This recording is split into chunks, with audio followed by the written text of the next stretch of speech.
Jeeva Korja, hi everybody, and welcome to another Fireside chat. And this is our 33rd chat where I am in conversation with a member of the Order of Bards, Ovates and Druids. Eimear Burke here, and just type in your name and let me know where you're from. Hi Lisa from Washington, you're very, very welcome. Lovely to see you. I can see people are coming in, but being very shy about naming. Hi, Cindy. Hi, Julie. Julia, sorry, apologies. From sunny London, you're lucky. Actually, it's sunny here, but very, very cold. Stephanie from Utah, welcome. Hi, Erkan from Sweden. I hope I pronounced your name properly. Linda from Maryland, welcome back. It's lovely to see you. Brilliant. Hi, Catherine from Edinburgh. Sherry from Brooklyn. And Ava from Belgium, welcome. Dean, hi, from Bedfordshire, wonderful. That's great to see you. Hi, Tara from New York and Jean-Charles from Dordogne. Okay, welcome. Hi, Sean. Lovely to see you again. Sarsha, hello. And Miriam from Dublin. Okay, very, very welcome. Hi from Ulster. That's Pat. Lovely to see you. And for Capity Island. Okay, Angela Wright in New Zealand. Lovely. Wonderful. And Keela from Bournemouth and Janet in Illinois. Wonderful. So let me introduce you to tonight's guest. And it's Jo Dunbar. Jo, you're so, so welcome. Thank you. Fireside chat. So I think I must have met you the first gathering I went to. I don't know how long I've known you, meeting you at the gatherings in Glastonbury. Yeah. And just tell us about your landscape, where you are now. Where I am now. Okay, so in England, in Hampshire, in the South Downs National Park. So it's sort of rolling, very green landscape, very beautiful. So my house, it's a small little cottage. The garden is literally on the edge of the countryside. So there's a hedge just over there with horses. And they kind of hang over the hedge and have a look at what I'm doing. And then in the further field, there are cows often who chase you if you walk through that field too early in the springtime. And then beyond that is the forest with owls and, so that's my landscape. It's very Roman, actually. So in this village, there's a temple, but it's underground now. But it's not a temple. It was an old Roman house, which is it was a spa actually, and it was quite a big thing. It had pools, and it had rooms, and it had stables. So it was a huge big establishment, and half for women, half for men. And then they found another deeper piece of structure, which was octagonal, I believe, and they think that was a Druid temple. Wow. Yeah, and the energy here, it's kind of, it's quite an ordinary looking village. It's a pretty village, but not around here are very pretty villages. This is an ordinary village, but I call it the Hotel California because it never leaves. No one ever leaves. They just swap houses, but even if you want to leave, you can't leave. But it's very happy. I think we're on a ley line. It's a very happy place. And I know when I first arrived here, I got out of my car and there were these little birds bouncing on the telephone wires. And I thought, oh, how sweet. And then an old lady who's my neighbor, she was standing at the gate, and I heard her say to some gentleman, she said, oh, thanks for the beans. And I thought, oh, that's my place. So here I am still, the Hotel California. Oh, wonderful. Somebody says, good evening once again. Glad to be here. I'm excited that Jo is here tonight. I really enjoyed Spirit of the Hedgerow. Excellent book. Recommended. Hello to everyone else too. So you're a herbalist, aren't you? Yeah, I'm a herbalist. And how did you get into that? Do you know Eimear? Well, it's a passion. It's what I love. And I say I was born to do it, but the story is quite funny. So I was quite a lazy kid. Yeah. Not interested in academia ever. So I would say I was the thickie in the thick class. I don't think I was really thick. I just wasn't interested. I was interested in parties and my friends. So I think, so I chose the easiest subjects. I chose home economics, Yes. sewing, geography, because I like traveling. And my home economics teacher was probably also quite lazy because she said, oh, choose a subject and write a project on it. So as my dad had this book on herbs, so I thought, oh, I'll just do that. I'll just copy it out. So I was highlighting, not that you're supposed to do that, but highlighting this, and I was fascinated, absolutely fascinated. And so I did my little project. I don't know what sort of mark I got, probably irrelevant to me. But then my mum and dad gave me this sort of forgotten part of their garden where I could plant herbs.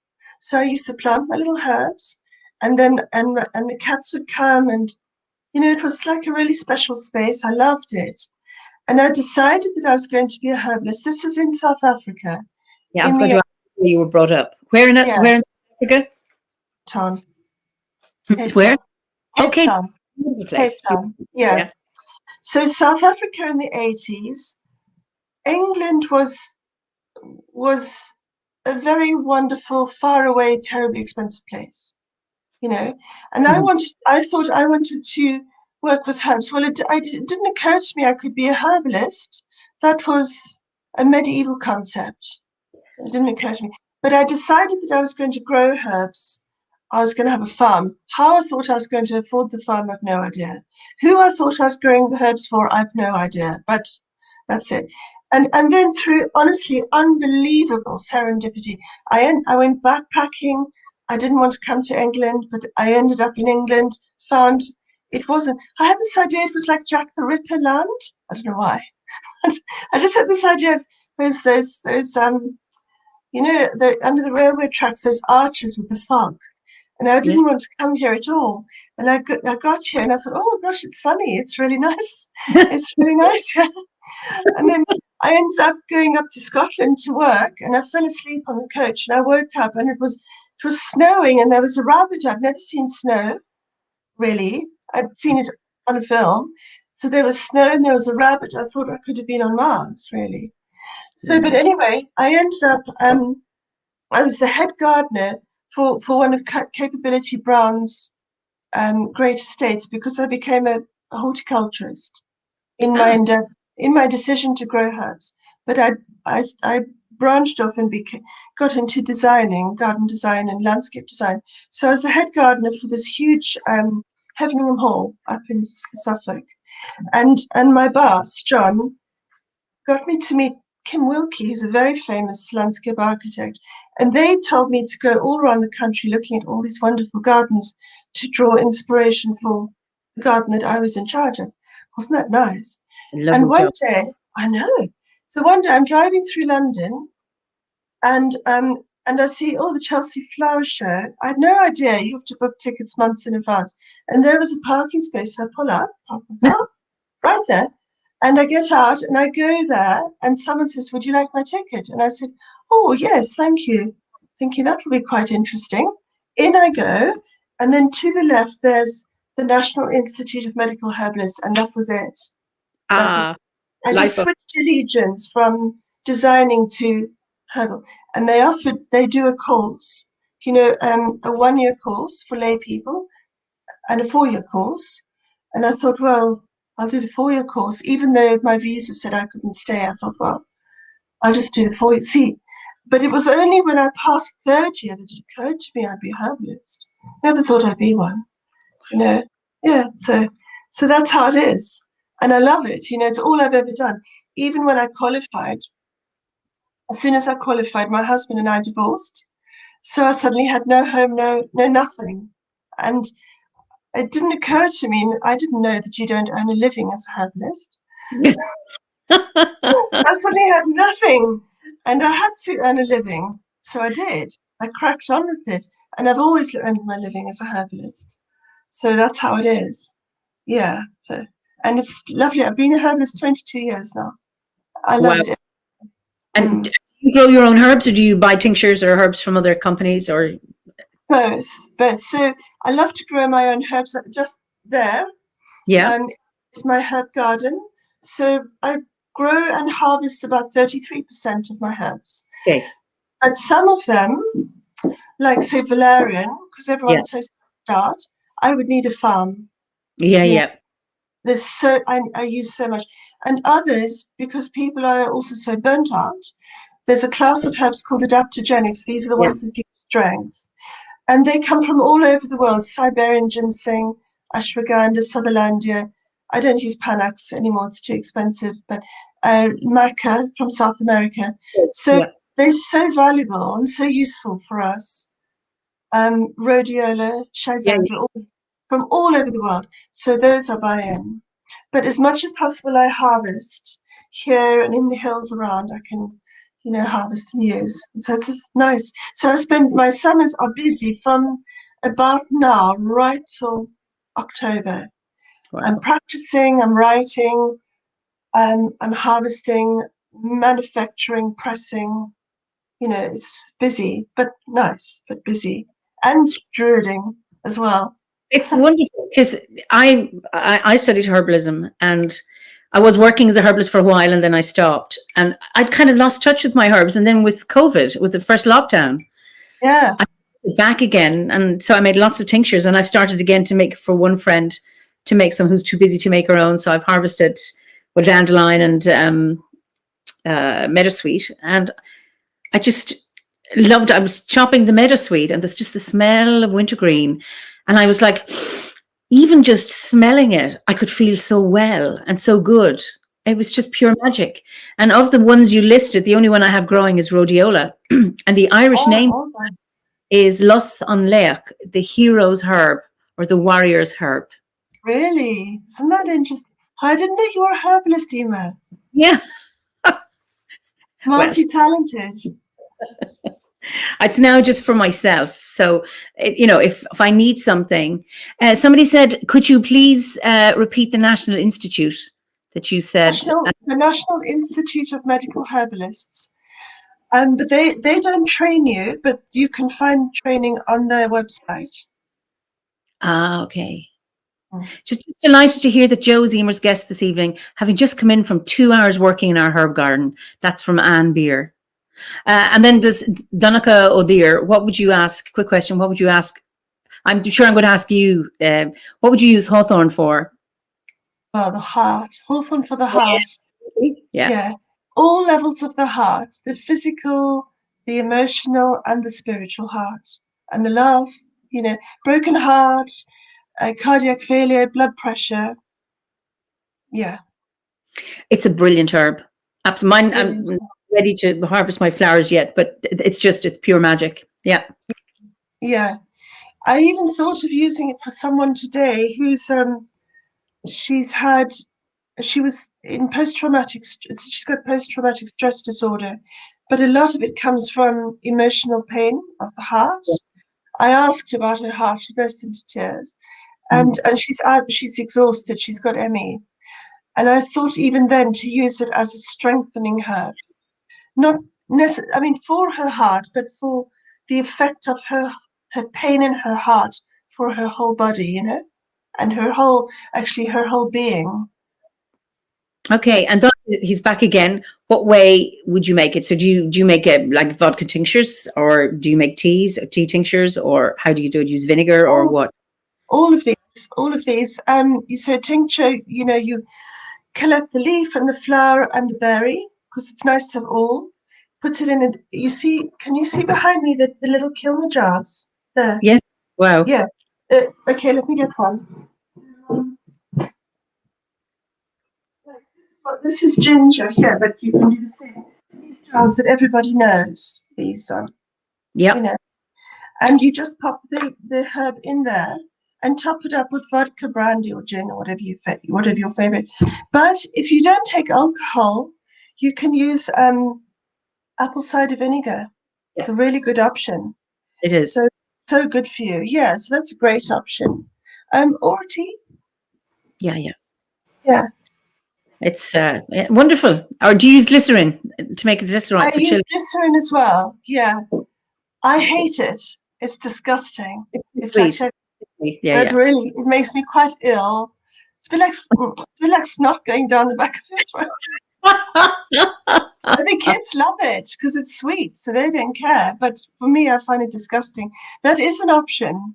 But So it's any alcohol. So yes, Donica said hard whiskey. I've never used whiskey, but I use vodka. I find good yeah, vodka clean and white and doesn't have a taste. So you get yeah, the taste from the, from the herb. and I like that. Yeah, I like the idea of herbal aids, but it scares me. I'm sure I'd poison myself. yeah. People are frightened of it. Yeah, people are frightened of it. Of course, our grandmothers, that's the ovate grade, isn't it? Absolutely. That Yeah. was the way. Always was the way. Yes. Yeah. So you mentioned, with all the herb, you said you're druiding as well. So and I suppose there's two questions. What brought you to druidry, and is it something you are or something you do? So what brought you to druidry first? Yeah, hilarious. You see my less pleasant character. Jealousy. Jealousy. Well, Saved you. I'll tell you. So I was given Philip's book, the one on magic, that lovely book. The English book of magic. yeah. Such a lovely book. I love that book. I was given it, and then someone else gave me another copy. So I gave one to a friend. I've got a very good friend, Paul. He's like my brother. And Paul and I used to work together. Now he's in Scotland. So I lent it to Paul. And when I was reading about Druidry, I thought, wow, that looks wonderful. Oh, it looks amazing. But another part of me thought, they're not real Druids. The Druids were killed out. I think a lot of us think like this. They're not real Druids. So part of me thought, I must join them. And another part thought, no, they're not real Druids. So Paul read this, and he and I used to talk, and he said, oh, aren't they amazing? So he joined them. And he was doing the bardic grade for about a year, telling me all about it. Well, I was consumed with jealousy. And I think I'm quite competitive. So I wasn't going to have it that he should have this and I shouldn't. So I joined. And then we went to our first gathering together. Paul and I went together. He had this old, those combi bus, like a camper van. Yeah. So we jumped in this old paint thing. And we trundled up the 303, and then we got to Stonehenge, had a little sandwich and tea, and we thought, oh, isn't this amazing? For thousands of years, Druids have done this. At this time of year, they've come from all over to right here to this stone circle. Of course, we're going on, but Avalon as well. We were so excited, and then we got to the gathering. That was really exciting as well. So yeah, that's how I got through jealousy. Paul still stimulates me because he's such a much better druid than me. He really does all the quercy and he discusses it and he says, "What do you think about so and so?" And I think, and I try and come up with something that sounds inspirational or like as good as what he's saying. I think he's a more academic druid than me.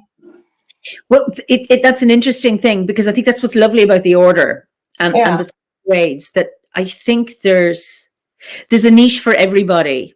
There is. You think of Dave the Bard, who went through all three grades and then says, "No, I'm a bard," and identifies as a bard. That's where his comfort zone is. When I was doing the bardic grade, I thought, I'm not a bard. I can't write stories. I can't write poetry. I'm an ovate, because I was doing all my ovate stuff while I was doing the bard outside. I was doing Reiki, I was doing my training, all of that. Yeah. And it wasn't until after that. I just see. Anyway, I'll come back to. I see a funny comment.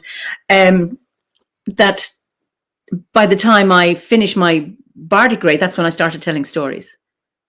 I was 7 years in the bardic grade, and what I love, and then the rest was easy to go from the ovate to the druid grade. I think there's a place, and that's what I love about it. And then there's no hierarchy; it's that you find your place in it. Yeah. And this is from Ricky Gellison. You know Ricky, do you? He was a guest some weeks back. The new branch of covetous druidry. That's right. Yeah. Yeah. Play on the word coven. Oh, well, very good. And then, but you see, coming from a Catholic background, thou shalt not covet thy neighbour's goods. I'm afraid I did covet, yes, but it turned out well. You're very welcome. We wouldn't be here together if you hadn't been No, jealous. So no. it's, you know, the hidden gift behind anything. You know, it's Yeah, just wonderful to be able to. always, yeah. But I do, yes. So second answer, I think I would say I live Druidry. I feel I do. I feel I do. I mean, I suppose we all live it different, like Philip says, we all different. We all live it differently.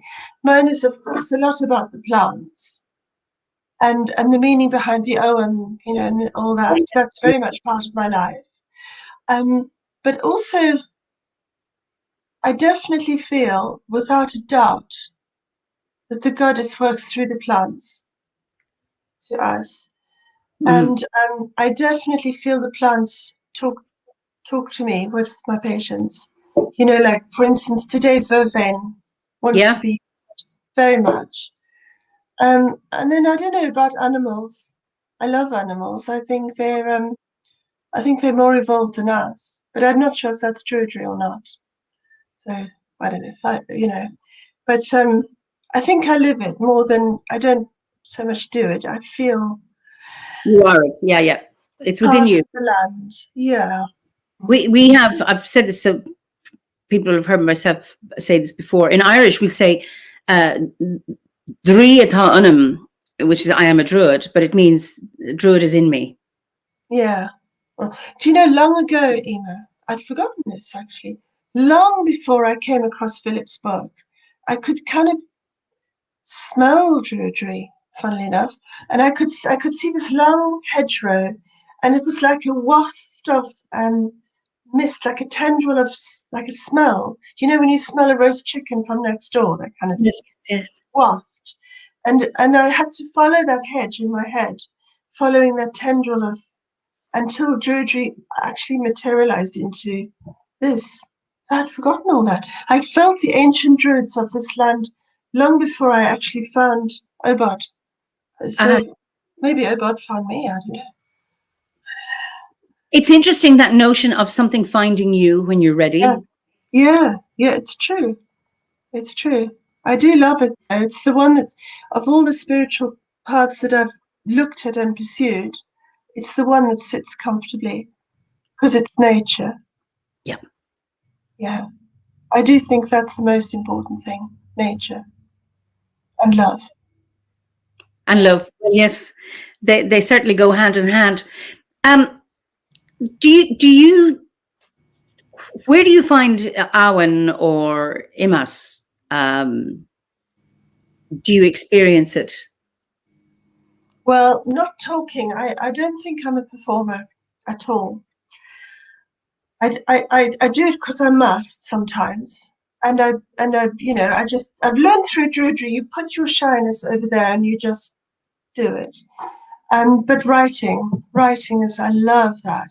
Okay. I love that. And I love to get up early in the morning before before the world wakes up and sit in the silence and write, and that's where it comes through, and that's really lovely. And then 9 o'clock the phone starts ringing, and then that's it, a different hour. Then a different hour comes. It's a therapeutic hour, and it's really strong.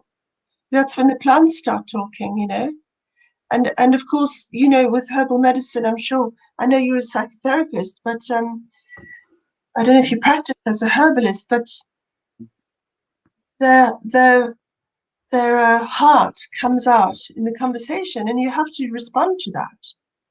And Absolutely. sometimes it just comes through. So I suppose that Arwen as well comes through. Two things. Ricky Gellison says, "Don't knock your speaking ability. You're doing pretty damned well this evening." Oh, thank you, Ricky.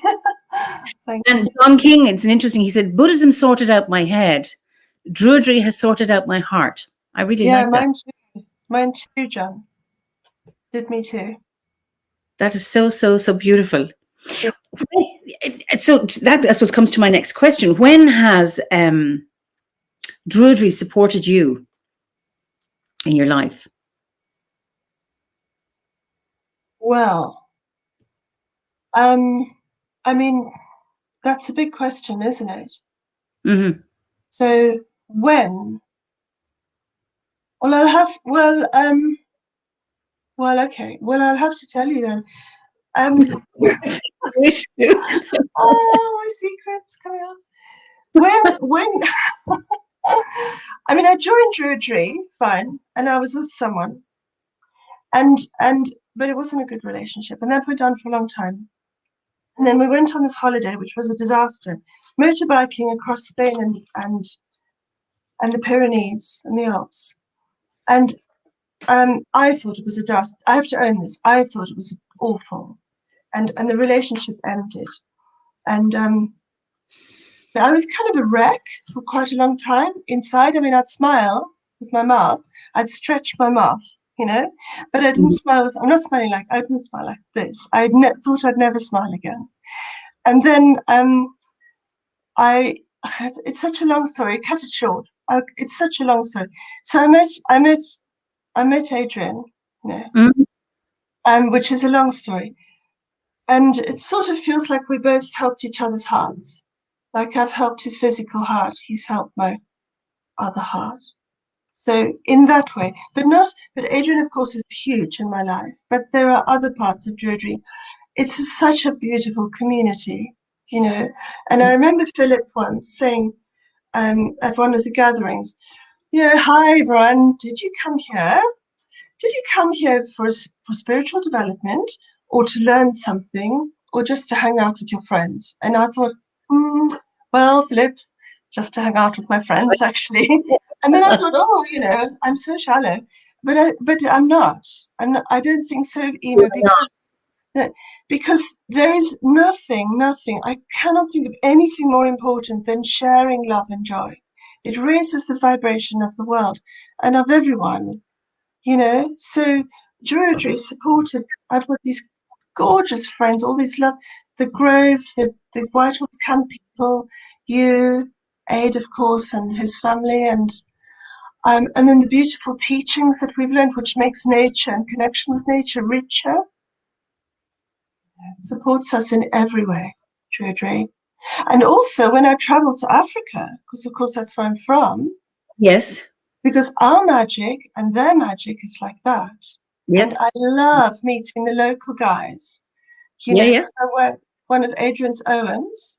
And then they say, oh, what is this thing? And I say, oh, it's a magical piece of wood. Oh, what is this magic for? Oh, it's protection. And we're off. Talking about smudging, talking about trees like the baobab versus the yew. And their magic is exactly like ours. And that's when I realized, because what they do is still living, they're doing exactly the same as us as Druidry. And I realized our Druidry is real, it is valid. Yes, it is. And I don't know if you're aware of this. When you said you Druidry found you, it did me. I have a close friend who's a healer from Tanzania, and we did work together. Howard, my late husband, and I, we videoed Shaban working with his patients and showed that at conferences, and how similar his worldview was to ours, and he encouraged me to start Druidry. Oh, really?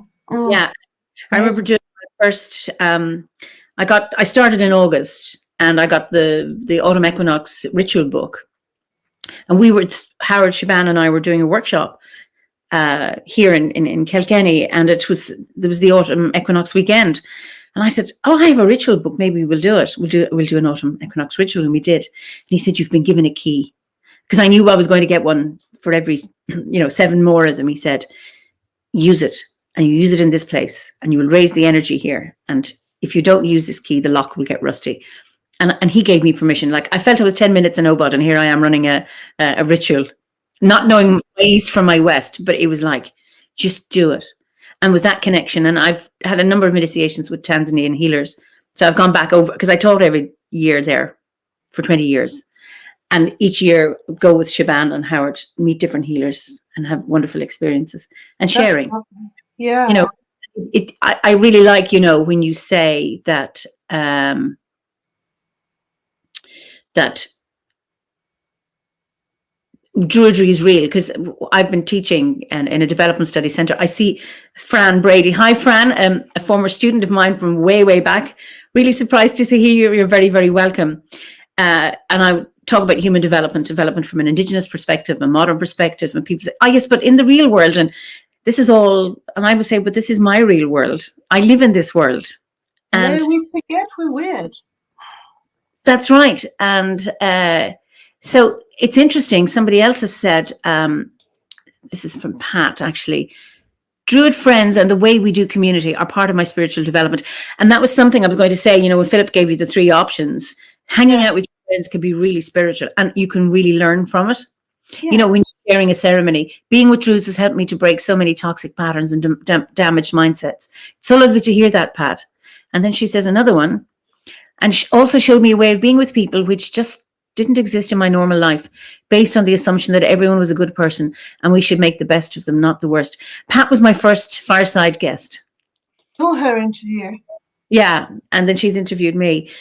I mean, she's an incredibly kind person, one of the kindest people I know. And it's really, and I know from the way she's spoken about the order how much it has meant to her and that community. And so those 3 questions, those 3 options, is it to hang out with your friends, is it to teach, or to have a spiritual experience? I think they're all intertwined when I go to an OBOD gathering. Yeah, it is true. It is true. Go on, sorry. But love, I often think, well, what does it mean to be spiritual, really? And then I think, well, when people die, I once saw this image of these poor chaps. They were about to be shot. They had the gun. And I thought, what the heck goes through your head then? Well, you're not thinking about, thank God I worked over the weekend for my boss. You're not thinking, you're not thinking about the thousands you've got stashed in your bank account. You're thinking of the people you love, aren't you? And then people who've died, they say on that side, that's the spiritual realm, it's just love. That's all it is. So there's nothing more important than love. There can't be. Yeah. Can't be more important. So maybe that's, so spiritual lessons. And of course, yes, we learn from our friends the spiritual lessons as well. And I think maybe you need to experience love to really get that. I was watching Rocket Man. It's a film about Elton John the other evening. And his father didn't care about him. And his mother didn't really. His grandmother was very supportive. But there's a scene in it when he rings his mother from a calling box because he feels he has to tell her that he's gay. And she goes, I've always known that. But that's the last time I ever want to hear about it. And really, you're never going to know. You're never going to find love. Oh. His face, it's like just crumbling. Because she didn't show it to him, or he didn't. But anyway, he did. He did marry somebody in the end. And the film ends with his partner and 2 babies they have. And it says, and he did find love. So when you've experienced love, then you know that. And I suppose what I love about the order is that so much of that is shared, and it's not in a mushy, syrupy kind of way. It's a very grounded kind of love that you feel. Well, not always. Sometimes it's very heady. I remember that. Do you remember that gathering we had, the 50th? Was it the 36th and the 50th or something? Yeah, through time.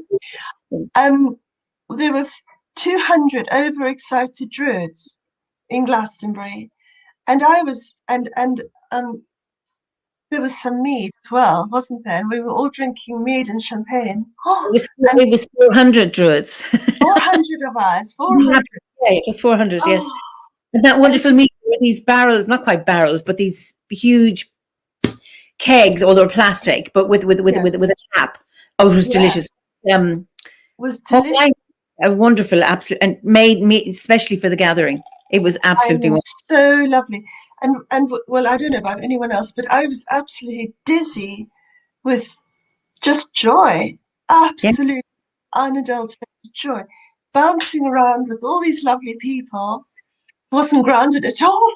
I was up there. And you know what? It took me 2 years to come back down to earth. It was amazing. Yeah, it was lovely. It was interesting. I'm an omnivore, so I hope no one's offended. But that weekend, I was so high, I had to have steak 3 days in a row to ground me. Yeah, I know what you mean.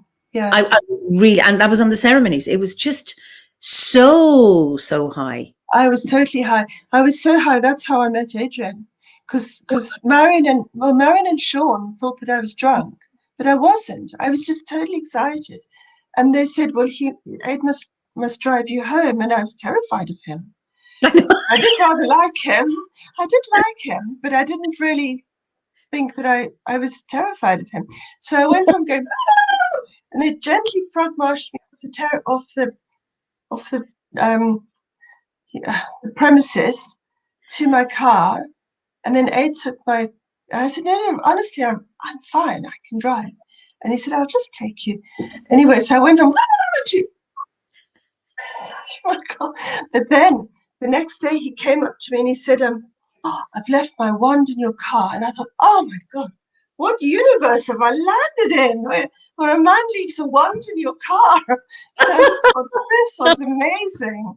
It was amazing. Oh, and I was so high. Then I had to go. I was absolutely so high. And I thought, I have to go and find some sort of spiritual help. So I went off to some women in Yin Yang. And I had those little twinklies in our hair, you know. I know. And she sat down and she said, oh, you've got a very fairy energy. I thought, oh, Lord, you're not grounding me. I know. I need to get back to earth. It was fun, though. It's lovely. Yeah. Oh, that's absolutely. What do you do to ground yourself now? Is there any particular, like, do you have a daily practice? Do you? Yeah, I do a bath. I love baths.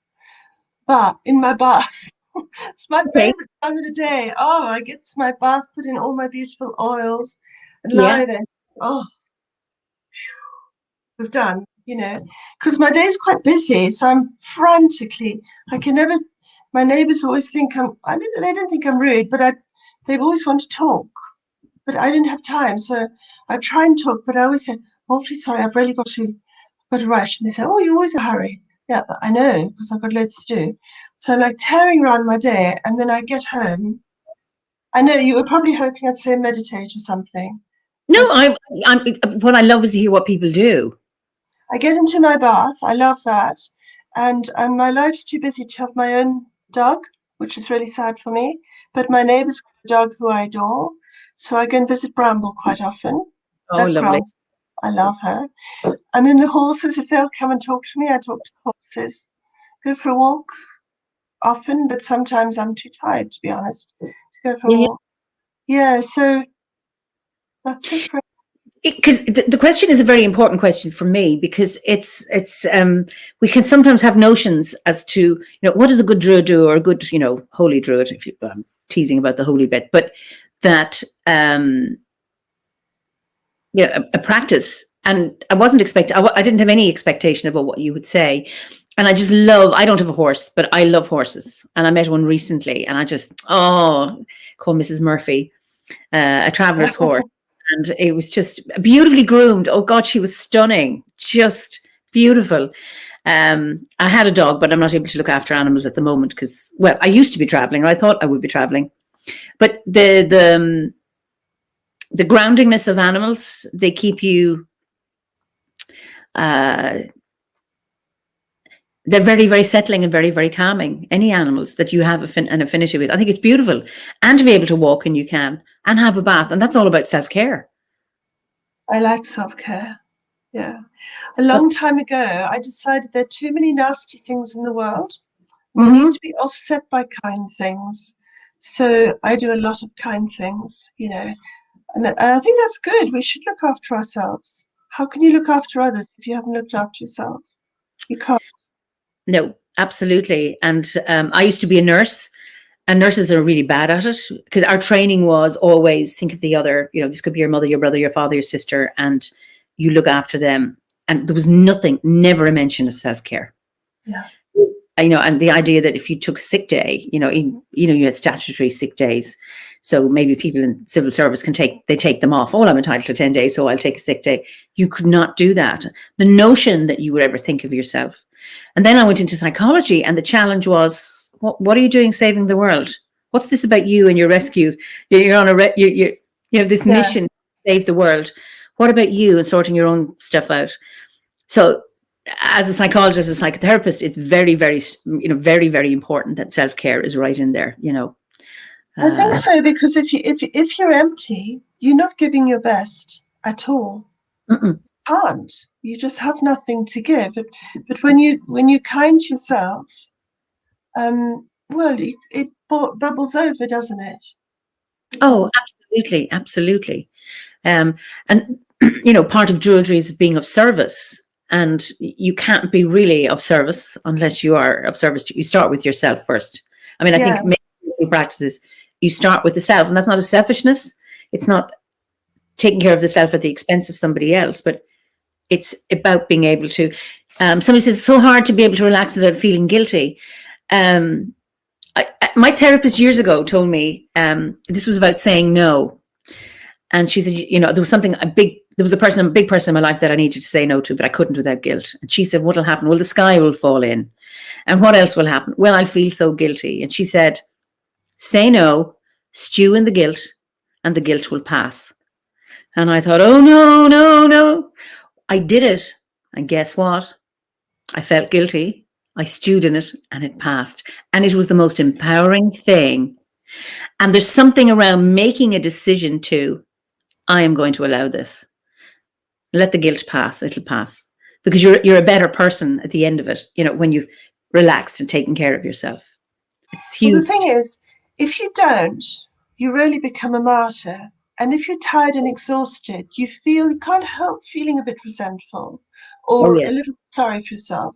And that will leak into that relationship with the other person. So you're not really giving them a gift, are you? No. It's better if you feel joyful at helping someone, then it's easy for them to receive. And also, it's a dose. It's like they're getting a double dose of your goodwill because they see it as something that's joyful for you. Yeah. And there's nothing as bad. That's faith, a pleasure to help them. Be charitable, and then there's an expression as cold as charity. Yes. And I'm doing this for you. You should be grateful, but I do resent you. But I'm a good person, so this is what good people do. But there's no goodness in it. So it's that comes from a place of fullness, of abundance. You pass that on to somebody else. Yeah, and in doing so, you also give them permission to look after themselves, and so it passes. Right. Yeah. And that's something that you do. You ooze that. Looking after myself. And you ooze goodwill. You ooze it. So that obviously you come from an abundant source that you emanate that. I feel incredibly lucky at this point in my life, Eimear. My cup is overflowing with everything, and so I've got plenty to share. I'm so lucky. Yeah, and that's evident when with you, in your presence. So thank you. Oh, I thank you. I too have ex-nurse guilt about self-care. I need to say no more often too. Carol, absolutely. Just start. Say no to something and yes to yourself. I think that's just a wonderful thing to do. And it comes from, John King says, Jo oozes kindness. Simple as that. John, I agree with you. Thank you. Absolutely. And the one of the things about Druidry is being of service and of being responsible for our actions. And how do you see yourself as a future ancestor? Future ancestor. Well, I don't have kids. Okay. Awkward. But I have written books, so there I might be remembered. Apart from that, truthfully, honestly, I guess people will remember me for a few years and then, That'll be that. I don't see myself as a future ancestor. I've never thought of it, but I. Do you mean how people will remember me, or? Not necessarily your gift to the world. Jo's presence and tone of voice give off ripples of kindness and love. Oh goodness, thank you. um, a future ancestor. Like, how do you leave the world? I mean, you know, it's that notion of what are you mindful of that you, whether you have children or not, you're going to be an ancestor. You're going to join the world of the ancestors. Yeah. So how do you see yourself? I mean, certainly your books, I mean, and the comments that people have made already about your books, I think are huge. Well, I suppose, okay, so I suppose it's the legacy we leave, isn't it? And I suppose possibly my legacy must be herbs. And Yep. it seems, I'm a bit of a rolling stone. I don't really belong anywhere, really, Eimear. It's a strange thing. I'm not African. Like, Yep. I'm not English, and I'm not African. I'm neither, and I'm both. Um, I can live anywhere. I've lived in Scotland. I can live in Somerset. I can live here. I can live anywhere. And I do wander around and live in different places. So I have no roots. That's a bit weird. It is weird. But the benefit of that is wherever I used to have I had two clinics, one in London, one in Surrey. Mm-hmm. And wherever I go, I mean, no one's heard of herbal medicine. When I opened my clinics, people would say, I could see them mouthing it. They'd say, "Oh, it looks really nice, but what is it?" They'd see this. They'd say, Yes. "What is it?" And so I'd have to educate that population, And now I have patients all over the world who didn't know about herbs, and I suppose my books as well. So, and then because I've done it for so long, I'm now treating the children of my patients. So presumably that would be my legacy, to open people's eyes to the power of plants. And actually, that's a nice question. I don't know if I'm answering it. I hope I am. But a long time ago, long ago, I was walking through the Neisner Forest. That's in I've been there. Yeah. the Neisner Forest. Well, right down in the south of South Africa. It's a primeval forest, and there's a legend that within that forest is a small herd of elephants. I didn't So of see them. course, no. Well, I went looking for them. I Yeah. didn't see them, but I fancied I saw evidence of their and in fact, apparently they really are there. So I read some author who tracked them and showed us photos. So I was so excited. Anyway, so I'm sitting there, and these huge trees, and I sat down. It was in the days of acid rain. Do you remember those days? Yes, wherever that. Yes. Where's that gone? So I sat down, and I heard the trees groaning, as they move, like that. And I heard them go, "Help us." And I thought, oh, I don't know what can I do? What can I do? What can I do? So my third book, I wrote it, didn't really think anyone would publish it, to be honest. But I wrote it because I felt like the plants wanted me to tell their stories. Because I gathered the stories of the plants, and I felt like the plants wanted me to tell their story so that they could be seen for who they really are. And now this one that I'm writing is also along the lines to bring people's hearts closer to plants so they can see them as beings of power, not just green things over there. Yes. Like vegetables, they're not just things you eat. They're alive. Yeah, that's right. Get that. And I mean, I remember my mum said she had some old carrots in the bottom of the fridge. I went to visit her, and she said, "Oh, why don't you just peel those carrots?" They had all these little rootlets. I said, "Mum, you're asking me to skin them alive." She said, "Oh, just get on with it." See, it's terrible. And then I get asparagus. I cut off the bottom. I put them in a jug of water because they must be thirsty, and they've had that horrible elastic band. Yes. Well, Give it a few days and they've zipped up towards the light. And I think, oh, I've got to boil your life now. I'm so sorry. But you see, the plants are alive and they heal us and they speak to us. So maybe that's my legacy, to bring that to people's consciousness. People are asking for the titles of your books. So maybe at the end, you could put it in, at the end, to put the titles of your books post.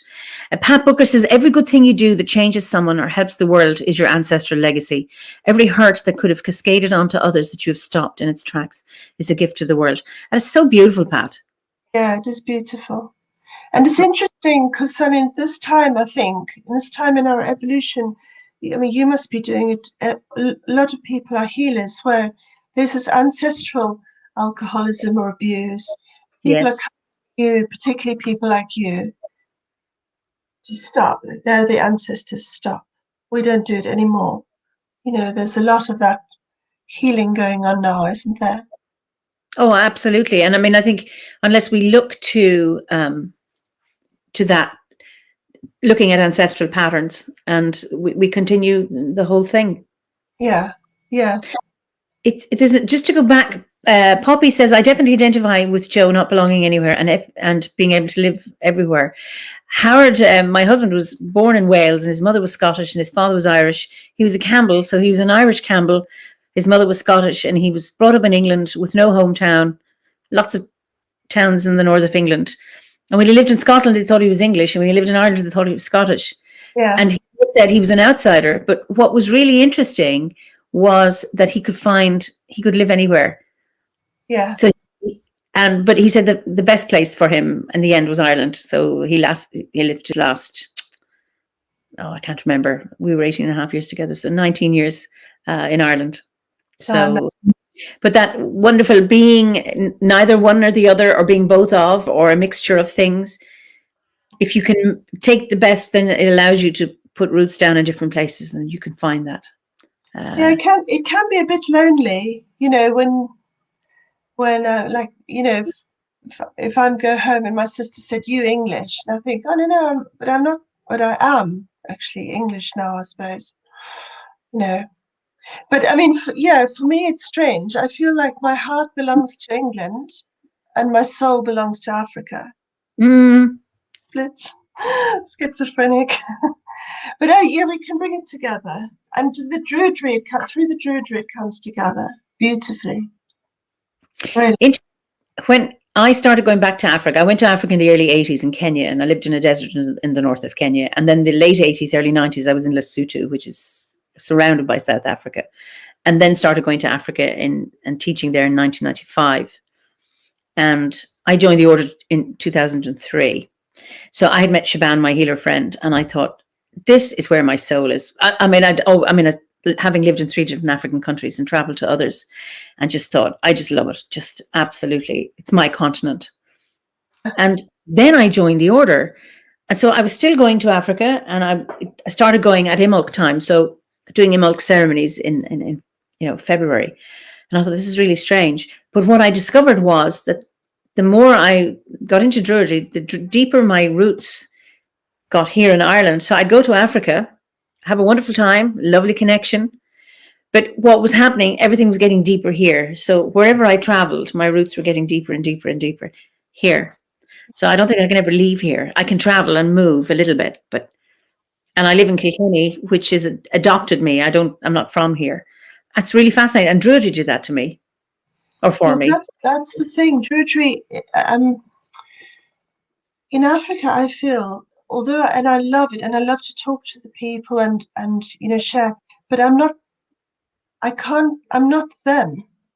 I'm not, I'm from Europe, really.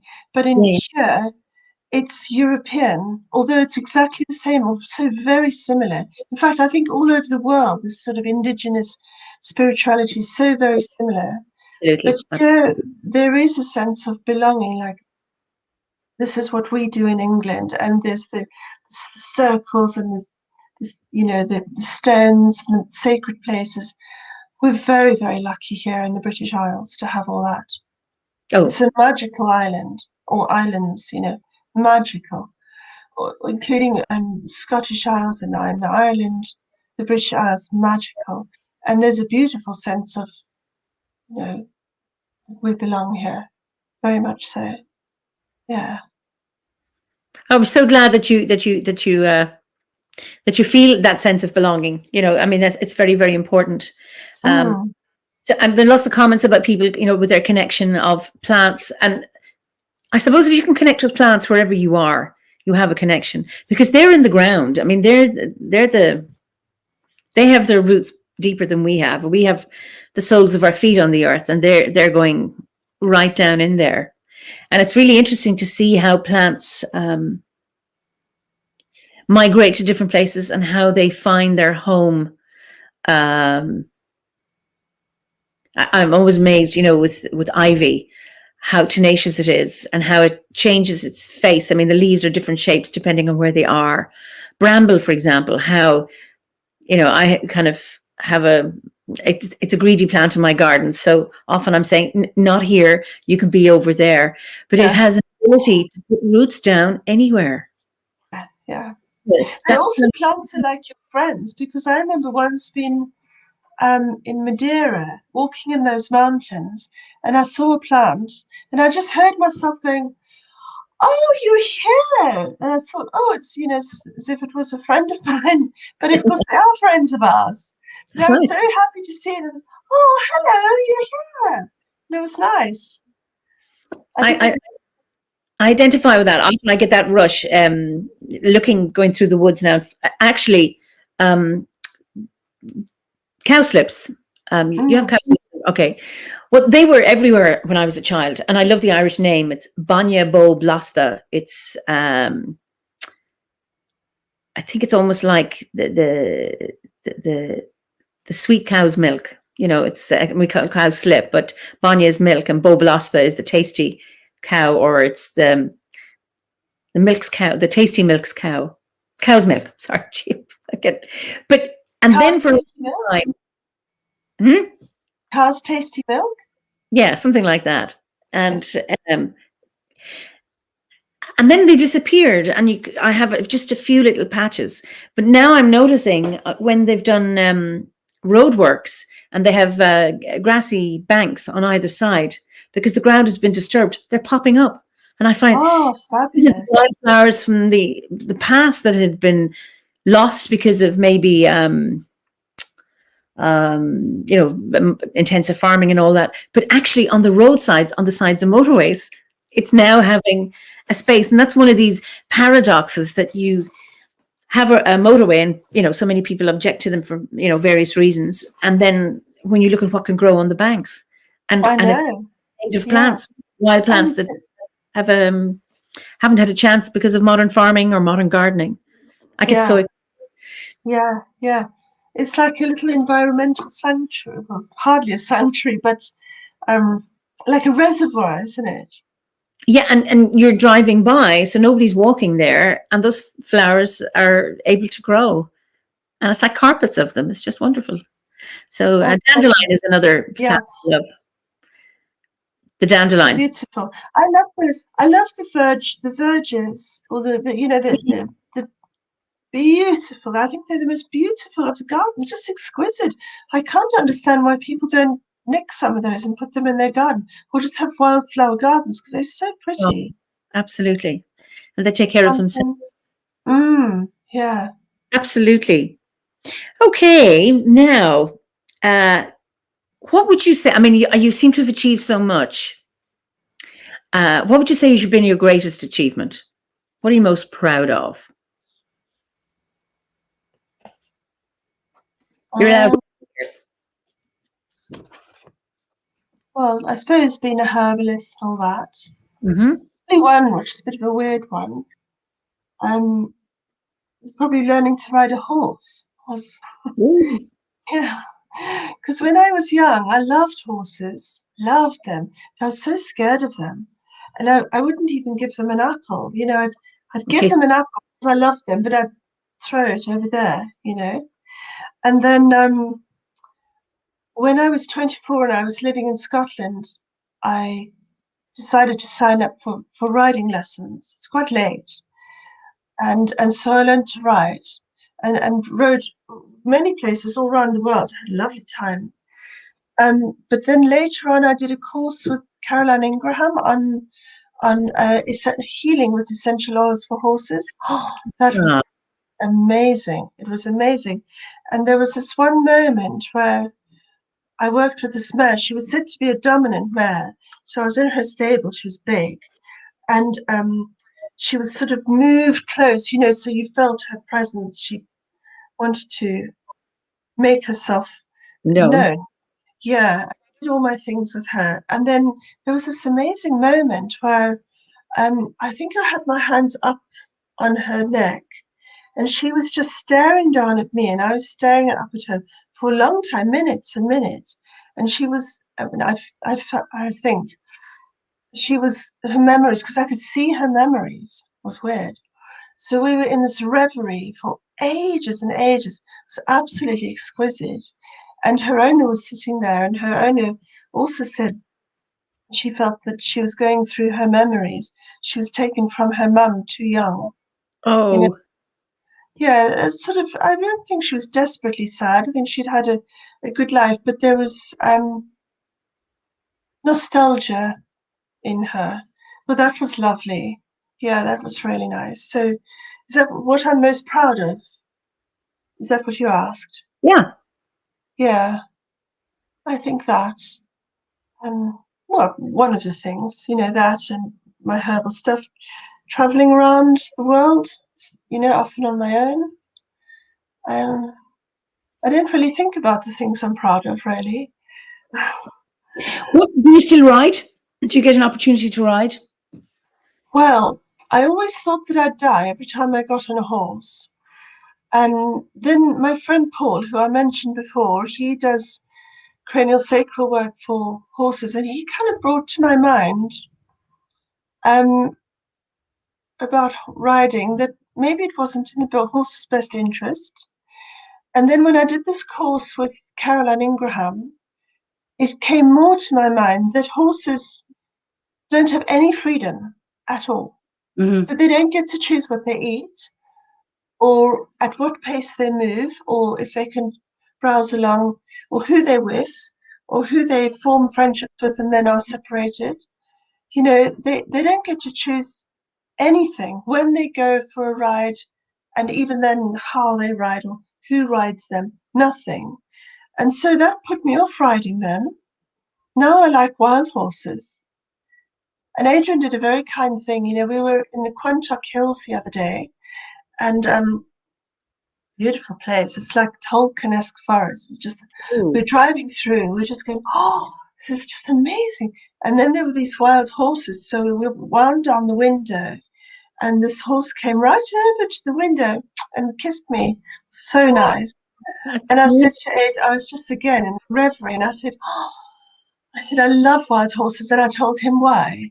And he was so kind. He went off, he was in Glastonbury the other day, and he brought me a present, and two presents actually.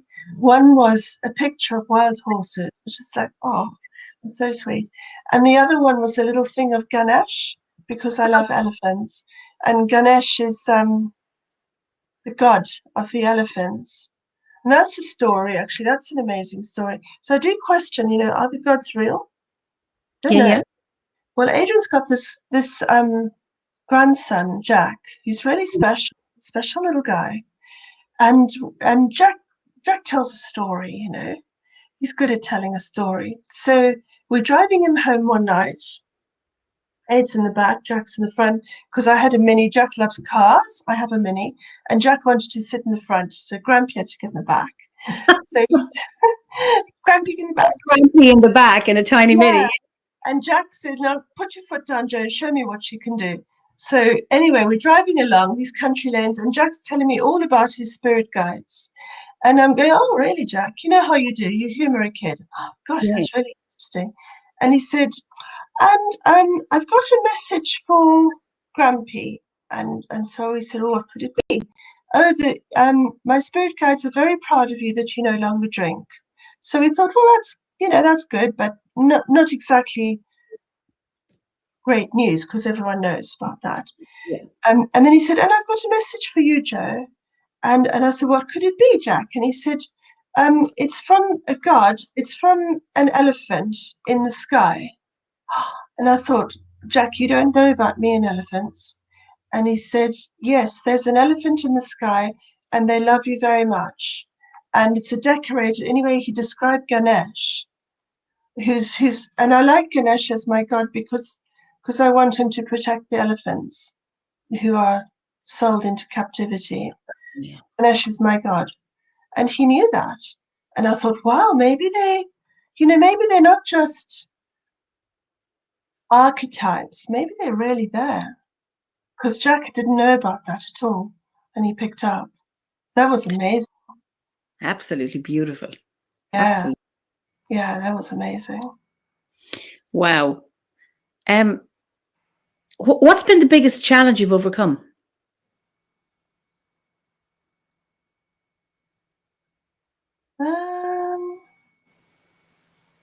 I don't know. Nothing was insurmountable. Things are hard in life. You get through them. Mm-hmm. You know. I can't think of anything insurmountable. Even, we have our usual challenges in life. Eimear and I don't know. I can't think of one. Can't give you a very good answer, but I can just say, of course, for everybody, life is hard sometimes. Yeah. And you just go through it. I wouldn't really, if I was going through a very difficult time, I wouldn't, though this is just personal. I'm not making a judgment about other people who do this, but personally, I wouldn't choose to take an antidepressant because I think out of challenges come your greatest jewels, and sometimes those challenges can have in my life lasted 2 years or so, maybe more, where you're in a real dark night of the soul. But out of that and all that mud and that swirling darkness, there's something that you come up with. It's a jewel that's yours. You've done it. You've come out of it, and you sparkle brighter for it. And of course, you can share that with other people to help them through their dark nights of the soul. So, yeah. That's an interesting one. We have a word in Irish called douche. It means gloom and trial and trouble. It also means a gift or a reward. Yeah, it is. So that you have that a lot in the Irish language, that you have words that it holds the opposite meanings. Yeah. And that paradox that what can be a real trial can also be a gift. You don't know that until afterwards. In the middle of it, it doesn't feel like. And so that's the challenge, is to stay. So here's a challenge that you've overcome, is to stay with that and come through it and find the jewel. I've learned that. I mean, you learn that with age. Now that we're approaching one's cronehood, or possibly reached one's cronehood, that's the benefit of aging, is that having had a few of those times, having had a few of those times, there's always good comes out of it. Always. And now I learned that whatever happens, it's a good thing. It is a good thing because there's a benefit, and you can look for the dark and you can look for the good. But if you look for the good, you'll always see it there, and you can think, "Gosh, like, isn't it a good thing that happened? Because if that hadn't happened, then that wouldn't have happened." So there's always a benefit to come out of it. Maybe that's the biggest challenge: is realizing that there's a benefit in every challenge, and seeing the good in it. Because there always is, and it always takes you further down the path of life. And I suppose you could either go down a dark path or a light path. So why would you go down the dark? Indeed. It's a matter of perception. How do you perceive? Even if it's really awful, there is always something good that comes out of it. Yeah. And I think that can be, having that perspective can be really helpful when you are in a challenge. Is that right now I'm in this is bad. About the dark night of the soul, but I've never experienced one dark night. It's gone on for months. You talk about that. It's that being able to trust, okay, right now it feels like I'm in hell, I'm in the dark, but for that other part of you to say, okay, I'm going to trust that actually I am going to come through this. I don't know when, and you don't know when. It's not until afterwards that you can look back. Yeah, yeah, that's true. And you just know that it's there. You know, that's when I always see it as a well. And at the bottom of the well is all this sludge and slime, and I'm not even in it up to there. I'm like in it like Yeah, that. yeah, And you don't know when you're going to come up, and you don't know when you're going to find that gem. You just don't know, but you know. But there's something, I don't know. There's something in surrendering that's comforting. You just know it's bad. You're kind of in a cocoon. You know it's bad, and you know you just got to hang in there. And thank goodness, time, people, things yeah. happen, and it passes, and it always does. And one thing in terms of what I know around grief that I experienced, because when my husband passed, is at the same time holding what I was grateful for and being able to find that somehow practicing gratitude can be a thread, like a lifeline in that time of darkness. Definitely, that is it. Yeah, I had that once, a terrifying time in my life, and that was the only way I could calm myself down. I'd get down, I'd count my blessings, and I'd wake up with the sound of my heart thumping on the mattress. When I was Yeah, literally woken up, I'd doof, doof, doof, doof, and then I'd get up and I'd count my blessings. And of course that passed as well. But yeah, practicing gratitude or counting your blessings is great in an emergency. And I've heard that over and over again. People have said that that's a technique, really. It's a good technique. And it's just there for you. You can, even if you think, I can hear the birds, let me just think about the birds. If it's all so much. I used to often do that. I used to think, just listen to the birds. And then I used to think, thank goodness the birds are still chirping. That's still happening in the world. Everything else is up the creek, but the birds are still chirping. So we've all got that. absolutely. Tina Teaspoon, this is a great name, Tina Teaspoon. She says, when I'm tired and can't sleep, I count my blessings instead of sheep. And I think it's lovely. That's a great idea. Yeah, great idea. And Dean White says, agree with you. When I experienced dark night of the soul, I was prescribed antidepressants. I found that when I cut back from them, I became much more aware of myself and my body feelings through meditation, nature, and my Druid journey has helped me so much. Thank you for sharing that, Dean. I think that's lovely. To hear how that has helped you. And I suppose everybody has different paths, but that thing about this too shall pass, it does. Donegal O'Dear says, I find peace feeding the starlings. It's those, it's about, well, what can I do in this moment? What can I do? I can't control the darkness, but I can feed the birds, or I can listen to the birds, or I can put my hands in the earth. Shanti says, diamonds are created under pressure, and I've been in it for nearly 7 years. I must be about to really shine. Well done, Shanti. I mean, it's not a judgment. Some people need antidepressants. They really they come to a point where they just have to, and that's that. That's fine. But yeah, little acts of kindness. I think when you give kindness, it gives you joy. It's a lot Yes. of joy in giving kindness. So feeding the birds, or feeding a horse, or listening to someone else's story, that helped me a lot. When I could just switch off mine and focus on my patient. That was really lucky. I was lucky that I could listen to someone else's story, and it puts you into context. Suddenly my problem, which was this big, became, oh, for goodness sake, it was only that. Puts it into perspective. We talk about, in psychology, downward comparison. It's like when you're complaining about whatever it is, and listening to someone else's, and you go, oh my God, what am I complaining about? I have so much to be for. And then it's always looking at the resilience of the other. When I hear people's stories and I'm going, wow, Yeah. how do they keep doing that? What is it? What gem have? Adrian is here. Hi, lovely. Hi, Adrian. You're welcome. That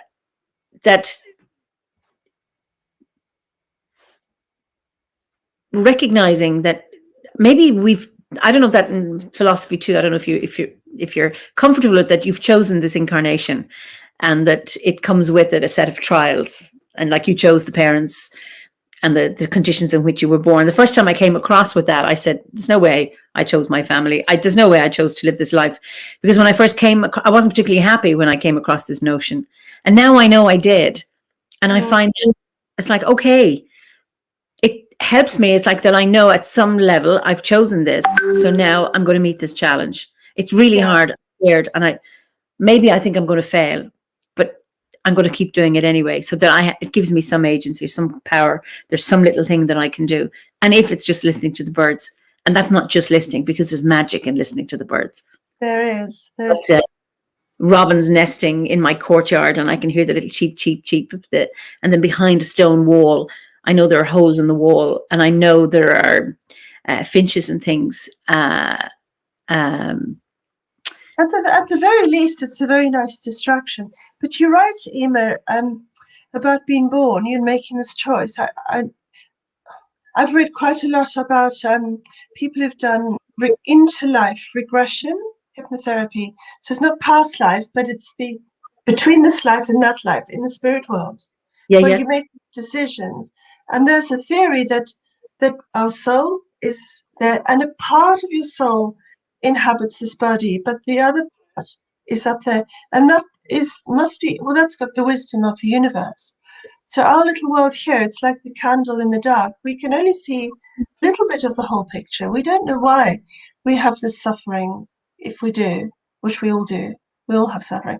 We don't know why, but there's a reason for it. So we just trust that everything is perfect. I'm sure it is. I know it is. Gabriella says here, which is, there are people who do not feel peace with being here, or those who suffer a lot physically, and resilience is hard for them no matter if they count their blessings. That is true, Gabriella. And it is true. It is true. And I think, and that's really hard for them.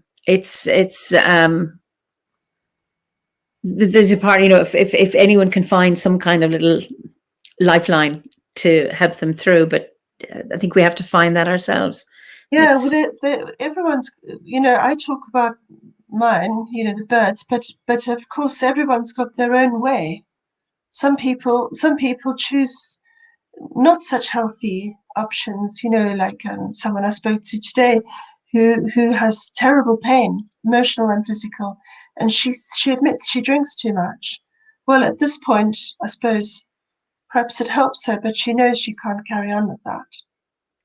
So we have different ways of finding of surviving this incarnation. Yeah. Joji also, sorry. Well, Joji gives us a path as well. I mean, gives us a map with the wheel of the year. That's really helpful. Really helpful. Samhain and the winter solstice, and that is quite useful to hook onto. Or sometimes the wisdom of the trees also gives us some hope and some help. Absolutely. And I like that because I love the markers, following the wheel. I'm looking to my landscape, my outer, my inner, how attuned I am or not, or what I need to do. I find that really, really helpful. And I find trees, I mean, if I'm upset, I will go into the woods and I'll just say, please, just help me.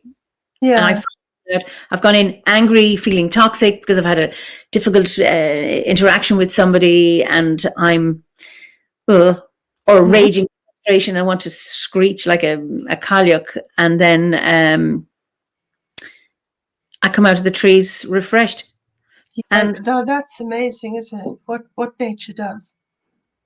Tina Teaspoon, this is an interesting question. I worry because I prefer the winter. Is there something wrong with me? Absolutely not. No, she's an ice queen. And the cailleach is there. I like all seasons. And Liz Cruz says each season has its own beauty. Absolutely. There's a purity in winter, isn't there? It's less destructive. I remember in 2010, we had snow was news in Ireland, okay? but the country came to a stop because for a whole month we had snow, and I lived in a Philippine. Stephanie have experienced this. I have since modernized. I have managed to insulate my house so people can come to me again in winter. They were frozen, but the ice froze in the inside of our bedroom window for 4 weeks. It was so cold. We thought there's no point turning on the central heating. We'll just light fires. And for 4 but we were looking at the landscape, the snow. So none of my clients could come and see me because the roads were just so bad, and I'm in the country. But I remember walking out, and then we were able to see the footprints of birds. We heard snipe. I didn't know there were snipe nesting there. We saw things because everything stopped. And I remember saying to Howard, I said, this is the Cailleach's way of saying, this is how you're meant to live in the winter.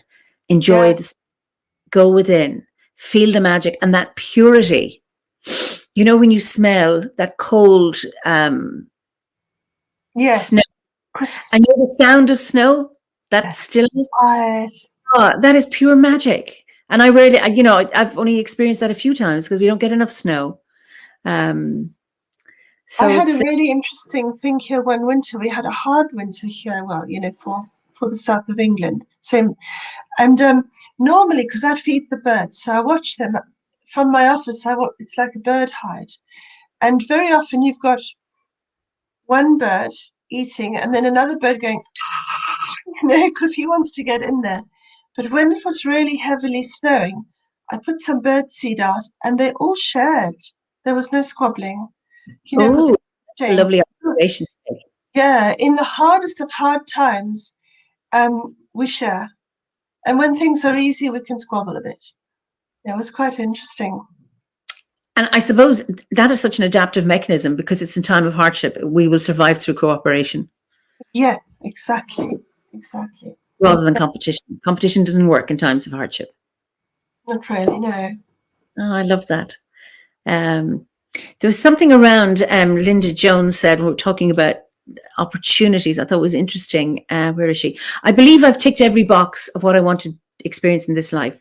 So now when the next challenge comes, I try to say okay, which is a really nice thing. It's like saying yes to life and what it might bring.